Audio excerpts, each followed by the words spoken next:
আমি থাকি দিল্লিতে, শুধু চোর ভাইপোকে ডিম ছোড়ার জন্য এসেছি।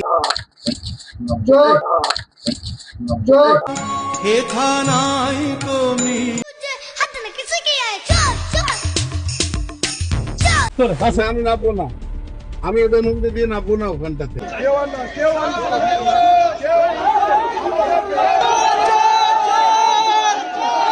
ঘুঁটে পড়ে গোবর হাসে, তো গোবরেরও একটা দিন আসবে, ও ঘুঁটে তৈরি হবে আর ও দাউ দাউ করে জ্বলবে। আজকাল বাংলার রাজনীতিতে নতুন এক গণতান্ত্রিক অস্ত্রের আবির্ভাব হয়েছে। আগে ছিল মিছিল, সভা, বিক্ষোভ, ডেপুটেশন, তারপরে এলো সোশ্যাল মিডিয়ার পোস্ট। কিন্তু এখন মনে হচ্ছে জনগণ আরো এক ধাপ এগিয়ে গেছে। তারা আবিষ্কার করে ফেলেছে এক অদ্ভুত রাজনৈতিক মাপকাঠি, সেটা হলো পচা ডিম।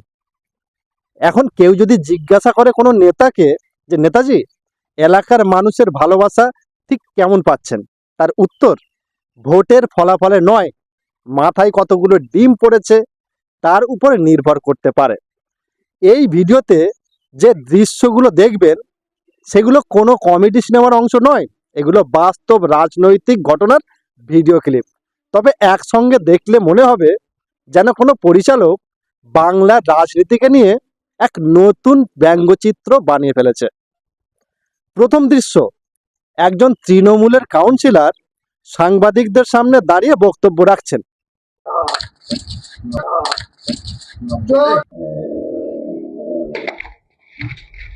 কিন্তু কোথা থেকে যেন উড়ে এলো এক অদ্ভুত গণতান্ত্রিক ক্ষেপণাস্ত্র, ডিম।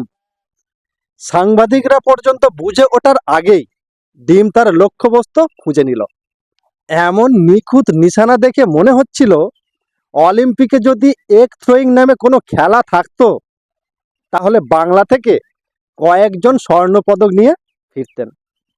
তারপর দ্বিতীয় দৃশ্য, এখানে নিরাপত্তা আছে, পুলিশ আছে, ঘেরাটোপ আছে, সুরক্ষা বলয়ও আছে।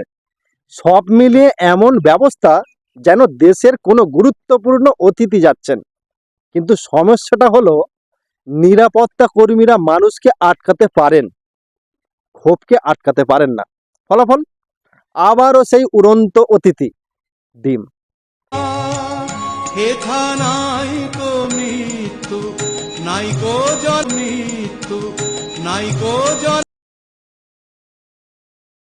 মনে হচ্ছিল ডিমগুলো নিরাপত্তা পাস ছাড়াই ভিআইপি জোনে ঢুকে পড়েছে।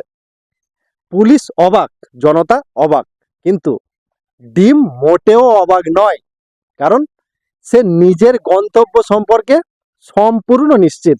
এরপর আসে সেই ভাইরাল দৃশ্য, একজন মহিলা সাংবাদিকদের সামনে দাঁড়িয়ে ঘোষণা করেছেন তিনি নাকি দিল্লি থেকে এসেছেন। এখন প্রশ্ন হলো, কেন এসেছেন? কোনো দর্শনীয় স্থান দেখতে? না। কোনো সাংস্কৃতিক অনুষ্ঠান দেখতে? না। কোনো আত্মীয়ের বাড়িতে? না। তার দাবি তিনি এসেছেন অভিষেক বন্দ্যোপাধ্যায়কে ডিম ছুঁড়ে মারতে। আমি থাকি দিল্লিতে, শুধু চোর ভাইপোকে ডিম ছোড়ার জন্য এসেছি।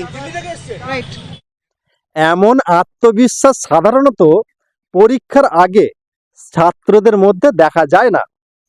সাংবাদিকরা প্রশ্ন করছেন, তিনি উত্তর দিচ্ছেন, ক্যামেরা চলছে, আর গোটা বাংলা ভাবছে রাজনীতির অভিধানে নতুন পর্যটন বিভাগের সূচনা হলো নাকি, ডিম পর্যটন। এরপর কিছুক্ষণ থামুন আপনারা, কারণ পরের দৃশ্য আরো বিস্ময়কর। সোনারপুর 23 নম্বর ওয়ার্ড, ত্রাণ লুটের অভিযোগ, জনতার ক্ষোভ, আর সেই ক্ষোভের প্রকাশ ঘটেছে একের পর এক পচা ডিমের মাধ্যমে। যেন জনগণ বলতে চাইছেন, আমাদের প্রশ্নের উত্তর নেই, ঠিক আছে, তাহলে আমাদের ডিমের উত্তর নিন।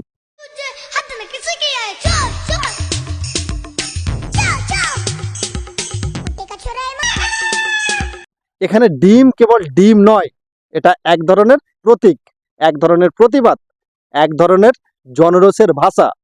তারপর আছে আরেকটি স্মরণীয় দৃশ্য, জয়প্রকাশ মজুমদার। পরিস্থিতি এমন হয়ে উঠেছে যে তিনি তদন্তকারী অফিসারদের গাড়ি থেকে নামতেই চাইছেন না।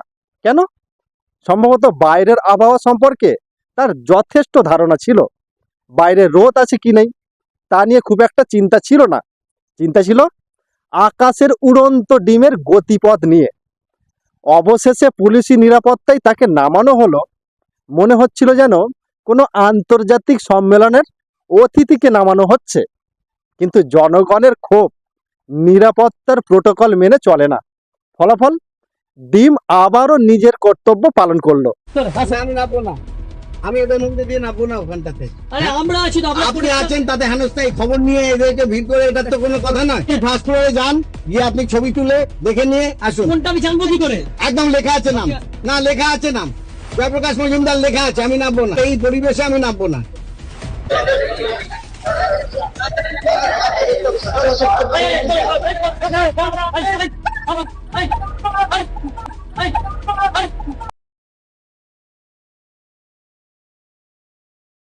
এবার আসুন সবচেয়ে নাটকীয় দৃশ্য, কালনা পঞ্চায়েত প্রধান। এখানে আর এক দুটো ডিম নয়, এখানে যেন ডিমের বৃষ্টি বয়ে গেল। মাথা, কাঁধ, শরীর, জামা কাপড় সবকিছু একাকার হয়ে গেছে।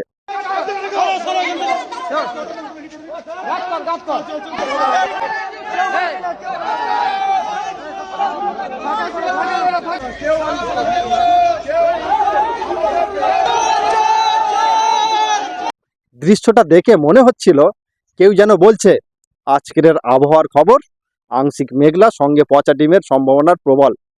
এখন এখানেই একটি প্রশ্ন উঠে আসে, কেন বারবার এই ঘটনা? কেন মানুষ এই পথই বেছে নিচ্ছে? কেন জনতার একাংশ মনে করছেন যে তাদের ক্ষোভ প্রকাশের ভাষা হয়ে উঠেছে এই প্রতীকী আক্রমণ? এই প্রশ্নগুলোর উত্তর রাজনীতিবিদদের খুঁজতে হবে। কারণ ডিম নিজে কোনোদিন উড়ে যায় না, তার পিছনে থাকে ক্ষোভ, থাকে অভিযোগ, থাকে বঞ্চনার অনুভূতি, থাকে রাগ। এবার আসি সেই ভাইরাল বক্তব্য। একজন ব্যক্তি বলছেন ঘুঁটে পড়ে গোবর হাসে, কিন্তু গোবর জানে না ঘুঁটেটা গোবর থেকেই তৈরি হয়। গোবরেরও একদিন আসবে, সেও ঘুঁটে হবে, তারপর দাও দাও করে জ্বলবে। দেখো, বাংলায় একটা কথা আছে, ঘুঁটে পড়ে গোবর হাসে। তো গোবর জানে না ঘুঁটেটা আমার থেকেই তৈরি হয়। তো গোবরেরও একটা দিন আসবে, ও ঘুঁটে তৈরি হবে আর ও দাউ দাউ করে জ্বলবে। শুধরে যাও। শুনতে দার্শনিক, শুনতে কাব্যিক, শুনতে গ্রামীণ উপমার মাস্টার ক্লাস। কিন্তু এর উত্তরে একটা সাধারণ প্রশ্ন করা যায়, যদি সত্যি সবকিছু চক্রাকারেই ফিরে আসে, যদি ক্ষমতা স্থায়ী না হয়, যদি আজকের শাসক আগামী দিনের বিরোধী হতে পারেন, তাহলে মানুষের অভিযোগকে অবহেলা করার সুযোগ কোথায়? কারণ মানুষ যখন ভোট দেয় তখন নেতা তৈরি হয়, আবার মানুষ যখন ক্ষুব্ধ হয় তখন সেই নেতাকেই প্রশ্নের মুখোমুখি হতে হয়। এটাই গণতন্ত্রের নিয়ম। এখানে গোবর, ঘুঁটে, আগুন, সব উপমার চেয়ে বড় সত্য হলো জনগণ।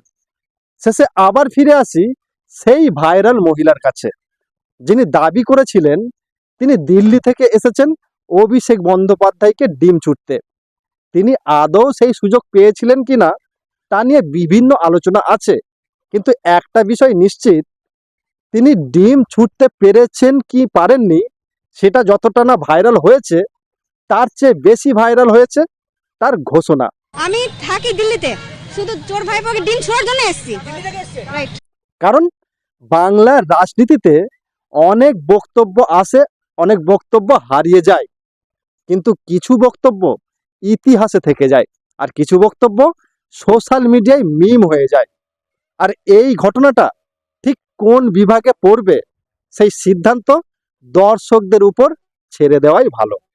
তবে একটা কথা নিশ্চিত, বাংলার রাজনীতি এখন এমন পর্যায়ে পৌঁছেছে যেখানে বক্তৃতার আগে নেতাদের হয়তো আর একটা বিষয় ভাবতে হবে, মঞ্চে মাইক আছে তো, নিরাপত্তার ব্যবস্থা ঠিকঠাক আছে তো, আর সবচেয়ে গুরুত্বপূর্ণ বিষয় হলো উপরের আকাশ পরিষ্কার তো, যাতে একটা দুটো ডিম না পড়ে।